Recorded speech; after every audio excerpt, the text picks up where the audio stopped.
Salamu alaikum kakangu Edi Abdallah. Wa alaikum salam.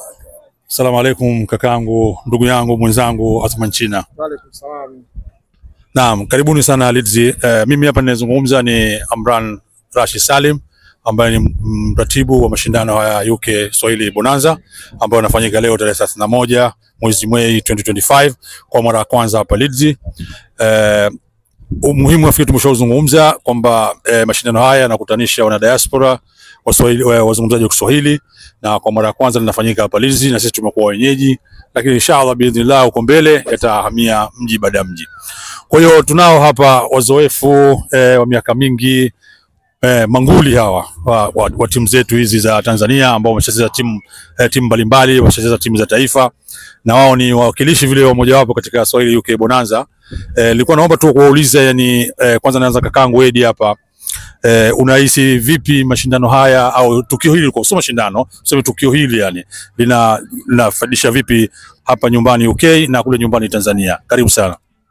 Asante sana kama ulivyosema mwenyewe kama wewe katibu, nimefurahi kwanza swala hilo ili tuwe wamoja, ili kutufanya hili jambo liwe zuri. Nimefanya jambo la maana sana ili hili jambo liweze kuwa, basi kwanza msiseme kwa mmefanya mara hii likafa. Mnafanya jambo ya kuwaeka ndugu zetu, wanetu wote kwa pamoja kwa kitu kimoja. Hili ni jambo kubwa sana mmelifanya, na hili kama litakuwa linaendelea basi litafanya jambo wenyewe mtalishangaa. Mimi binafsi nimefurahi juu ya swala hili. Niendelee kidogo sasa, hili liwe jambo ambalo lisiwe kama linavyokuwa leo. Liwe jambo la kuendelea na lisiwe jambo la siku moja. Kwa hivyo ili kulifanya hili jambo kuliboresha, basi mufanye jambo ambao mpaka wenzetu huko Zanzibar walijue na walikuzie na wao, ili kulifanya jambo liwe kitu kimoja. Tanzania kwa ujumla, sio Zanzibar tu, Tanzania nzima kwa ujumla, sababu tuko Swahili wana diaspora wote. Kakangu Athman China, umecheza mpira klabu tofauti, umecheza mpira miaka mingi sana. Hakuna Mtanzania ambaye anapenda mpira ambaye jina lako halijui. Jina lako limesikika sana na limekuwa miongoni mwa watu. Wewe upo mwenzetu hapa Uingereza pamoja na sisi, ni mwana diaspora mwenzetu, na umekuja hapa kama ni kiongozi wa timu yako ya mji wako, at the same time vile vile ni mchezaji mkongwe, hujaacha bado, ngoma unayo. Sawa bwana, basi hebu tuambie machache na wewe kuhusiana na Swahili UK Bonanza. Unahisi vipi swala hili? Ama ni kwanza binafsi yangu ni kushukuru sana kwa wazo, kwa sababu wote tulikuwa tuna mawazo ya nini tutakifanya ili kuisaidia nchi, na tunasononeka sasa kwa kusema kweli kwamba mpaka muda huu hatutengezi vipaji vya watoto wetu ambavyo vitakwenda kutusaidia kule nyumbani. Yani kutoka nyumbani kuja hapa kucheza, maana tunaona mataifa yote, kila taifa hapa duniani lina mchezaji anacheza, lakini Tanzania hakuna. Ni kwa sababu hatukuwa na mipango thabiti, lakini huu ni mwanzo mzuri.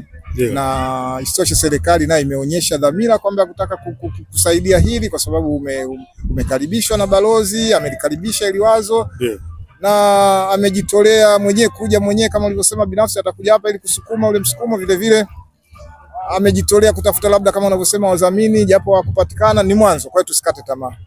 Kwa hiyo mimi binafsi ndio maana nimekuja hapa, kwa sababu na mimi binafsi na mawazo yangu, lakini tutachangia pamoja kwa sababu wewe tayari umeshaanzisha kitu. Kwa hiyo hatuko hapa kama silahi binafsi kusema kwamba Imran atengeze kitu kimnufaishe yeye ama Asmani atengeze kitu kimnufaishe yeye. Hapa tunataka kutengeza kitu ambacho kitainufaisha nchi. Kitainufaisha nchi ni kwamba tutengeze wachezaji, watoto wetu hawa tuwatengeze. Wana fursa hapa, wamekaa hapa, wamezaliwa hapa, wanajua mpira wa hapa. Vipi hawatoki kwenda kucheza timu kubwa? Sasa mashindano kama haya na jinsi tutakavyozidi kutafuta masponsor na kutafuta hawa maskauti wa timu kuja kuwaona, na ikatokea mmoja akatoka, basi ndio utakuwa ni mwanzo mzuri kwetu, na itawapa msukumo wa vijana kujibidisha na kuona kwamba wazee wao kumbe hawako nyuma tu, kwamba labda hawapati zile nafasi ama hawasaidiwi kupata zile nafasi, kwa sababu huku bwana lazima usaidie kupata nafasi. Kitu kigumu kupata nafasi. Ninaweza kusema hata tulileta mchezaji tulifanikiwa akaja Samata, lakini akashindwa kucheza. Sio kama akashindwa kucheza kwa sababu ya mazingira hayajui, na hakupata watu wa kumuongoza hapa mpira unachezwa hivi. Sasa hao uzuri wanaujua ule mpira, wamezaliwa hapa na sisi ambao ni wazazi wao ni wa Tanzania ama wamekulia hapa. Sasa kwa hiyo kwanza nikushukuru sana, nikupongeze sana na hichi kitu kiendeleze, na sisi kama sisi wakongwe tunakiunga mkono kweli kweli. Asante sana kaka zangu, na nimefurahi sana kusikia kwamba mnakiunga mkono kitu hichi. Hawa ni manguli wa zamani wakichezea timu za Tanzania na klabu mbalimbali kule nyumbani Tanzania. Mimi kama nilivyosema ni mratibu wa shindano hili mratibu wa tamasha hili la Swahili UK Football Bonanza.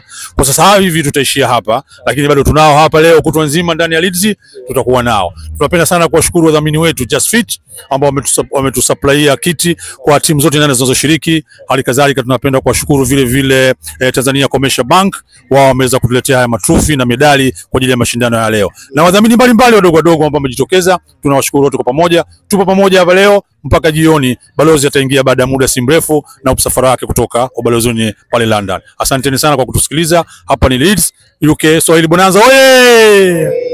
Asante.